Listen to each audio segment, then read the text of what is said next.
नहीं दोस्तों, तो जितने भी भाई लूसेंट का पार्ट 1, पार्ट 2 और पार्ट 3 देख लिए हैं और प्राचीन भारत का 5 टॉपिक देख लिए हैं, उन लोगों के लिए जो है कि फिर से 6वें टॉपिक जैन धर्म और जो है कि 7वां टॉपिक जो है कि बौद्ध धर्म का प्रश्न होने वाला है। जितना भी प्रश्न है लूसेंट का प्रश्न है और जो है कि आप 100% लूसेंट से इसको मिला सकते हैं। और जो है कि मैं ऐसा जो है कि टॉपिक बाई टॉपिक प्रश्न क्यों लिख कर लाया हूँ, तो टॉपिक बाई टॉपिक लिखने का यही मकसद है कि एक भी प्रश्न जो है कि छूटना नहीं चाहिए, जो कि टॉपिक में से एक टॉपिक में से 2-2, 4-4 करके प्रश्न पूछ देता है कहीं पे।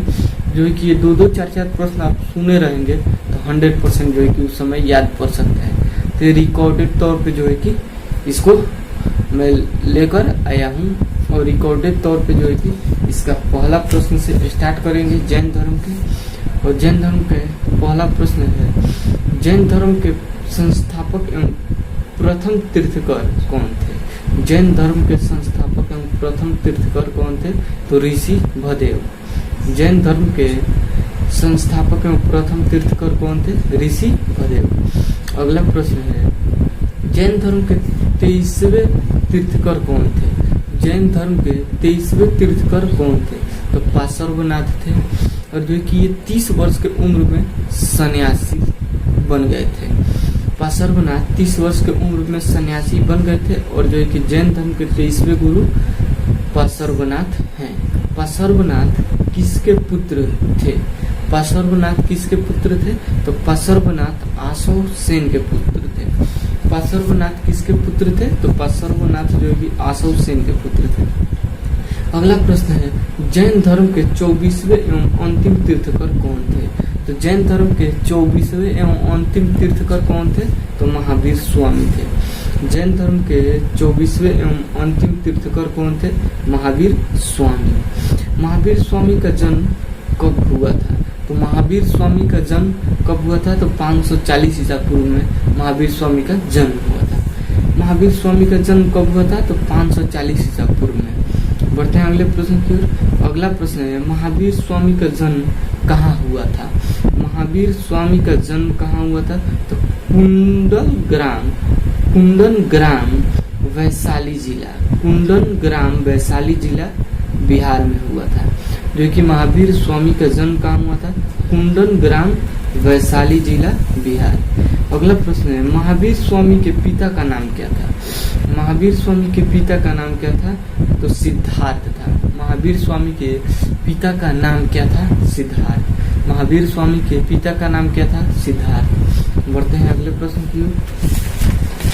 ये जितना भी प्रश्न है ये जो है कि मैं ऐसे लिख कर नहीं लाया हूँ, जो कि लूसेंट का वस्तुनिष्ठ प्रश्न का एक किताब आता है, उसको आप पढ़िएगा तो ये जो है कि आपको अंदाजा लग जाएगा कि यहाँ से जो है कि प्रश्न बनता है। तो अगला प्रश्न है, महावीर स्वामी के माता का नाम क्या था? त्रिशला। महावीर स्वामी के माता का नाम क्या था? त्रिशला। महावीर स्वामी के माता का नाम क्या था? त्रिशला। त्रिशला किसकी बहन थी? त्रिशला किसकी बहन थी? लिच्छवी राजा चेटक की बहन थी। त्रिशला किसकी बहन थी? लिच्छवी राजा चेटक की बहन थी। लिच्छवी राजा चेटक की बहन थी। अगला प्रश्न है, महावीर स्वामी के पत्नी का नाम क्या था? तो महावीर स्वामी के पत्नी का नाम यशोदा था। महावीर स्वामी के पत्नी का नाम यशोद्रा या यशोदा था। महावीर स्वामी के पत्नी का नाम यशोद्रा था। अगला प्रश्न है, महावीर स्वामी के पुत्र का क्या नाम था? महावीर स्वामी के पुत्र का नाम क्या था? महावीर स्वामी के पुत्र का नाम क्या था? तो अनुजा। महावीर स्वामी के पुत्र का नाम अनुजा था। महावीर स्वामी के पुत्र का नाम अनुजा था। अगला प्रश्न है, महावीर स्वामी के बचपन का नाम क्या था? महावीर स्वामी के बचपन का नाम क्या था? तो महावीर स्वामी के बचपन का नाम वर्धमान था। महावीर स्वामी के बचपन का नाम वर्धमान था। अगला प्रश्न है, महावीर स्वामी के बड़े भाई का नाम क्या था? महावीर स्वामी के बड़े भाई का नाम क्या था? नींदवर्धन। जो है कि मैं बहुत डीप में भी क्वेश्चन लिख दिया हूँ, जो कि यहाँ से बहुत ही कम चांस होता है प्रश्न पूछने का। लेकिन मैं डीप में लिख दिया हूँ, तो जो है कि आप सुने रहिएगा, तो ये भी प्रश्न पूछा जा सकता है, तो जो है कि ये 100% याद पड़ जाएगा। तो कि महावीर स्वामी के बड़े भाई का नाम क्या था, तो नींदवर्धन। महावीर स्वामी किस नदी के तट पर तपस्या करते थे? महावीर स्वामी किस नदी के तट पर तपस्या करते थे? तो रिजुपालिका नदी के तट पर जो है कि तपस्या करते थे। महावीर स्वामी किस नदी के तट पर तपस्या करते थे? तो रिजुपालिका नदी पर। बढ़ते हैं अगले प्रश्न की। इसका अगला प्रश्न है, किस वृक्ष के नीचे महावीर स्वामी को ज्ञान की प्राप्ति हुई? किस वृक्ष के नीचे महावीर स्वामी को ज्ञान की प्राप्ति हुई? तो साल वृक्ष के नीचे जो है कि महावीर स्वामी को ज्ञान की प्राप्ति हुई। किस वृक्ष के नीचे महावीर स्वामी को ज्ञान की प्राप्ति हुई? साल वृक्ष के नीचे। अगला प्रश्न है, महावीर स्वामी अपना उपदेश किस भाषा में दिए थे? महावीर स्वामी अपना उपदेश किस भाषा में दिए थे? तो प्राकृतिक अर्धमागधी भाषा में जो है कि महावीर स्वामी अपना उपदेश दिए थे। महावीर स्वामी अपना उपदेश किस भाषा में दिए थे? तो प्राकृतिक अर्धमागधी भाषा में दिए थे। अगला प्रश्न है, महावीर के प्रथम अनुयायी कौन थे? तो महावीर के प्रथम अनुयायी जालिम उनके दामाद, जो है कि जालिम उनके दामाद थे। तो महावीर स्वामी के प्रथम अनुयायी कौन थे? तो जालिम उनके जो है कि दामाद थे, जालिम वही जो है कि इनके प्रथम अनुयायी थे। महावीर ने अपने शिष्य को कितने गणधरों में विभाजित किया? महावीर ने अपने शिष्य को कितने गणधरों में विभाजित किया? जो है कि 11 गणधरों में जो है कि विभाजित किया। महावीर ने अपने शिष्य को कितने गणधरों में विभाजित किया? तो 11। अगला प्रश्न है, यस्तुलभद्र के शिष्य कौन थे? यस्तुलभद्र के शिष्य कौन थे? श्वेतांबर। श्वेतांबर श्वेत वस्त्र जो है कि धारण करते थे। श्वेतांबर श्वेत वस्त्र जो है कि धारण करते थे। यस्तुलभद्र के शिष्य कौन थे? श्वेतांबर। अगला प्रश्न है, भद्रबाहु के शिष्य कौन थे? भद्रबाहु के शिष्य कौन थे? दिगंबर। भद्रबाहु के शिष्य कौन थे? दिगंबर, जो कि नंगे रहना पसंद करते थे। ये दिगंबर जो थे ये नंगे रहना पसंद करते थे। भद्रबाहु के शिष्य कौन थे? दिगंबर। बढ़ते हैं अगले प्रश्न की ओर। इसका अगला प्रश्न है, जैन धर्म के ईश्वर की मान्यता, जैन धर्म में ईश्वर की मान्यता नहीं बल्कि आत्मा की मान्यता मानी जाती है। जैन धर्म में किसकी मान्यता दी जाती है? तो जैन धर्म में जो है कि आत्मा की मान्यता दी जाती है। जैन धर्म में आत्मा की मान्यता दी जाती है। जैन धर्म का प्रसिद्ध केंद्र कहाँ था? जैन धर्म का प्रसिद्ध केंद्र जो है कि मथुरा में था। जैन धर्म का प्रसिद्ध केंद्र कहाँ था? तो मथुरा था। अगला प्रश्न है, महावीर स्वामी का मृत्यु कब और कहाँ हुआ? महावीर स्वामी का मृत्यु कब और कहाँ हुआ?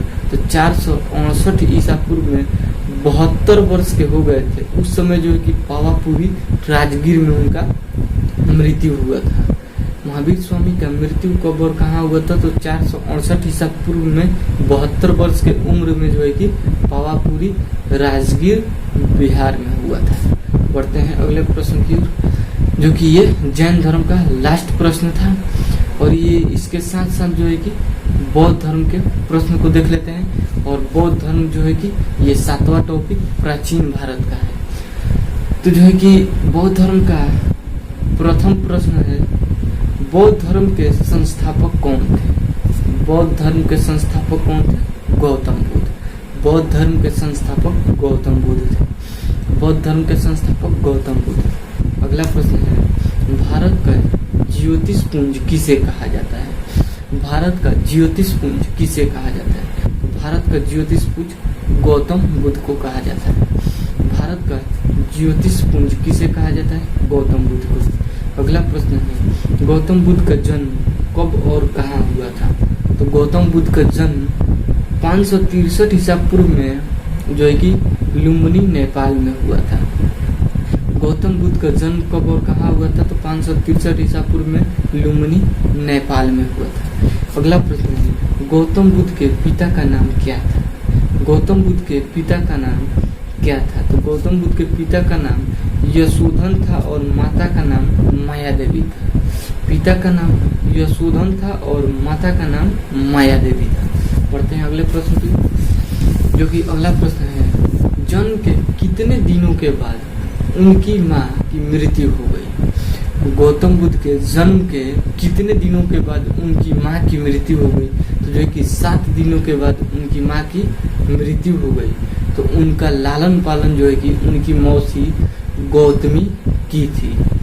उनका लालन पालन कौन की थी? तो उनकी मौसी जो है गौतमी की थी। तो जो है कि गौतम बुद्ध के माँ का मृत्यु उनके जन्म के बाद कितने दिन के बाद हो गई? तो जो है कि 7 दिनों के बाद हो गई और उनका लालन पालन उनकी मौसी गौतमी की थी। बुद्ध के बचपन का नाम क्या था? अगला प्रश्न है, बुद्ध के बचपन का नाम क्या था? तो बुद्ध के बचपन का नाम सिद्धार्थ था। बुद्ध के बचपन का नाम क्या था? तो बुद्ध के बचपन का नाम सिद्धार्थ था। अगला प्रश्न है, बुद्ध की शादी कितने वर्ष की उम्र में हो गई थी? तो बुद्ध की शादी जो है कि 16 वर्ष की उम्र में हो गई थी यशोधरा से। 16 वर्ष की उम्र में किससे हो गई थी? यशोधरा से हो गई थी। बुद्ध की शादी जो है कि कितने वर्ष की उम्र में हो गई थी? 16 वर्ष की उम्र में यशोधरा से। और जो है कि उनका अगला प्रश्न है, बौद्ध धर्म का अगला प्रश्न है, बुद्ध के पुत्र का नाम क्या था? तो बुद्ध के पुत्र का नाम राहुल था। बुद्ध के पुत्र का नाम क्या था? तो बुद्ध के पुत्र का नाम राहुल था। मैं एक बात और बता देना चाहता हूँ, ज्ञान प्राप्ति के बाद जो है कि इनका नाम बुद्ध पड़ा। पहले सिद्धार्थ चलता था, लेकिन जब भी कोई प्रश्न पूछा जाता है तो बुद्ध के नाम से पूछा जाता है कि बुद्ध के पुत्र का नाम क्या था, बुद्ध के माता का नाम, ऐसे जो है कि प्रश्न पूछा जाता है। इसलिए जो है कि सिद्धार्थ न लिखकर बुद्ध लिखा गया है। बुद्ध के पुत्र का नाम राहुल था। अगला प्रश्न है, बुद्ध के प्रथम गुरु कौन थे? बुद्ध के प्रथम गुरु कौन थे? तो अलार कलाम थे। बुद्ध के प्रथम गुरु कौन थे? अलार कलाम। अगला प्रश्न है, बुद्ध की ज्ञान की प्राप्ति कितने वर्षों के बाद हुई? तो बुद्ध की ज्ञान की प्राप्ति जो है कि 6 वर्षों के बाद हुई। अगला प्रश्न है, बुद्ध की शिक्षा प्राप्ति के दिन वह रात कौन था? किस नदी के किनारे बैठे थे? और जो है कि किस वृक्ष के नीचे बैठे थे? तो ये जो है कि तीनों क्वेश्चन पूछा जाता है कि बुद्ध के शिक्षा प्राप्ति के समय रात कौन था, और जो है कि रात उसके साथ साथ जो है कि किस नदी के किनारे बैठे थे और किस वृक्ष के नीचे बैठे थे। तो पूर्णिमा की रात थी, पूर्णिमा की रात थी, निरंजना नदी के किनारे बैठे थे और जो है कि पीपल के पेड़ के नीचे बैठे थे। पीपल के पेड़ के नीचे जो है कि इनकी ज्ञान की प्राप्ति हुई। तो ये जो है कि क्वेश्चन याद रखिएगा, जो है कि पूर्णिमा की रात थी, निरंजना नदी के किनारे जो है कि इनके ज्ञान की प्राप्ति हुई थी और पीपल के पेड़ के नीचे। अगला प्रश्न है, अगला प्रश्न है, ज्ञान के प्राप्त के बाद सिद्धार्थ किस नाम से जाने लगे? ज्ञान के प्राप्त के बाद बात आ गया, ज्ञान के प्राप्त के बाद सिद्धार्थ किस नाम से जाने लगे? तो जो है कि बुद्ध के नाम से उनका नाम प्रसिद्ध हो गया। ज्ञान प्राप्ति हो गई, उसके बाद जो है कि सिद्धार्थ को बुद्ध के नाम से लोग जानने लगे। अगला प्रश्न है, बुद्ध ने पहला उपदेश कहाँ दिए थे? बुद्ध ने पहला उपदेश कहाँ दिए थे? तो जो है कि सारनाथ ऋषि पत्तनम में दिए थे। बुद्ध ने अपना पहला उपदेश कहाँ दिए थे? सारनाथ ऋषि पत्तनम, उत्तर प्रदेश में जो है कि सारनाथ पड़ता है। बुद्ध ने पहला उपदेश कहाँ दिए थे? तो सारनाथ ऋषि पत्तनम। अगला प्रश्न है, बुद्ध ने अपना उपदेश किस भाषा में दिए थे? बुद्ध ने अपना उपदेश जो है कि पाली भाषा में दिए थे। बुद्ध ने अपना उपदेश किस भाषा में दिए थे? तो पाली भाषा में। अगला प्रश्न है, बुद्ध अपना सर्वाधिक उपदेश कहाँ दिए थे? तो बुद्ध अपना सर्वाधिक उपदेश श्रावस्ती में दिए थे। बुद्ध अपना सर्वाधिक उपदेश कहाँ दिए थे? श्रावस्ती में। बुद्ध की मृत्यु कब हुई? तो बुद्ध की मृत्यु 80 वर्ष की उम्र में जो है कि 483 ईसा पूर्व में कुशीनगर उत्तर प्रदेश में इनका मृत्यु हुआ। बुद्ध की मृत्यु कब और कहाँ हुई? तो 80 वर्ष की उम्र में 483 ईसा पूर्व में, और जो है कि कुशीनगर उत्तर प्रदेश में इनका मृत्यु हुआ। अगला प्रश्न है, बुद्ध का अंतिम संस्कार कौन लोग किए थे? तो बुद्ध का अंतिम संस्कार जो है कि मल्लों ने किए थे। मल्ल लोग का एक जाति होता था और मल्ल लोग जो है कि बुद्ध का अंतिम संस्कार किए थे। तो बुद्ध का अंतिम संस्कार कौन लोग किए थे? तो मल्लों ने। अगला प्रश्न है, बौद्ध धर्म कितने भागों में विभाजित हुआ?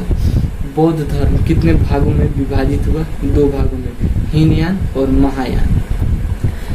बौद्ध धर्म कितने भागों में विभाजित हुआ? तो बौद्ध धर्म जो है कि 2 भागों में विभाजित हुआ, हीनयान और महायान। बढ़ते हैं अगले प्रश्न की। अगला प्रश्न है, बौद्ध धर्म का सबसे पवित्र त्योहार कौन सा है? बौद्ध धर्म का सबसे पवित्र त्योहार कौन सा है? तो वैशाख पूर्णिमा है, जिसे बुद्ध पूर्णिमा के नाम से जाना जाता है। बौद्ध धर्म का सबसे पवित्र त्योहार कौन सा है? तो वैशाख की पूर्णिमा है और जो है कि इसे बुद्ध पूर्णिमा के नाम से जाना जाता है। और इसका अगला प्रश्न है, सबसे पहले धर्म जुलूस किस धर्म से निकालना शुरू हुआ था? सबसे पहले धर्म जुलूस किस धर्म से निकालना शुरू हुआ था? तो बौद्ध धर्म से जो है कि धर्म जुलूस निकालना शुरू हुआ था। जैसे आप इस समय देख रहे हैं किसी भी धर्म में जो है कि जुलूस निकाला जा रहा है, तो सबसे पहले जुलूस निकालने का शुभारंभ जो है कि बौद्ध धर्म से शुरू हुआ। इसका अगला प्रश्न है, बौद्ध धर्म का परम लक्ष्य क्या है? तो बौद्ध धर्म का जो है कि परम लक्ष्य निर्वाण है। बौद्ध धर्म का परम लक्ष्य क्या है? तो निर्वाण। बढ़ते हैं अगले प्रश्न की ओर। अगला प्रश्न है, बुद्ध की सबसे ऊंची मूर्ति कहाँ पर है और कितने फीट ऊंचा है? तो जो है कि हिमाचल प्रदेश के रेवला गांव में 130 फीट ऊंची मूर्ति है। बुद्ध की सबसे ऊंची मूर्ति कहाँ पर है और कितने फीट ऊंची है? तो जो है कि हिमाचल प्रदेश के रेवला गांव में 123 फीट ऊंची मूर्ति है। भारत में अगला प्रश्न है, भारत में उपासना की जाने वाली प्रथम मूर्ति किसकी है? तो बुद्ध की मूर्ति है। भारत में उपासना की जाने वाली प्रथम मूर्ति किसकी है? तो बुद्ध की मूर्ति है। भारत में उपासना की जाने वाली प्रथम मूर्ति किसकी है? तो बुद्ध की है। तो जो है कि लूसेंट का जैन धर्म और बौद्ध धर्म से संबंधित प्रश्न था और ये जितना भी प्रश्न था लूसेंट का प्रश्न था। और आप लोगों को पता होगा कि लूसेंट से हर एक एग्जाम में जो है कि प्रश्न पूछा जाता है। तो जो है कि इसी के साथ जो है कि हमारे चैनल को सब्सक्राइब और इस वीडियो को शेयर ज़्यादा से ज़्यादा कीजिएगा। तो मिलेंगे नेक्स्ट वीडियो में, तब तक के लिए